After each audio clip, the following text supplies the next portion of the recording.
জুবিন দা আমাৰ মাজত নাই।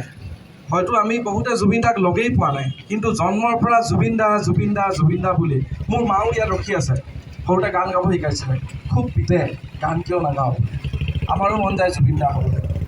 কিন্তু আজি মই কোনো ছিংগাৰ নহ'লোঁ বা একো নহ'লোঁ, কিন্তু সেই জুবিন দাৰ কিছুমান গানৰ পৰাই বহুত উৎসাহিত হৈ অনুপ্ৰাণিত হৈ আজি এই অৱস্থাত আছোঁ। আজি আপোনালোকৰ মাজত দুআষাৰ ক'ব পাৰিছোঁ। তেওঁ এজন বিপ্লৱী সত্তা, বিপ্লৱী পুৰুষ।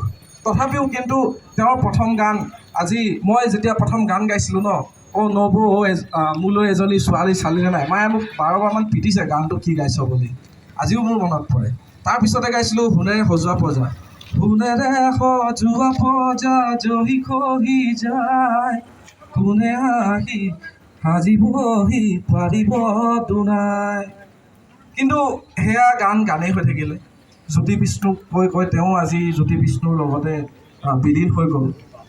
তেওঁৰ কথা ক'ব পৰাকৈ সঁচাকেই আমাৰ কোনো ভাষাই নাই। আমি তেওঁক যি ক'লেও তেওঁক আমি প্ৰকাশ কৰিব নোৱাৰোঁ। জুবিন দা বুলি ক'লে আজি ঘৰত মনে মনে কৰিও তেওঁৰ বিহু প্ৰগ্ৰেম এখন চাবলৈ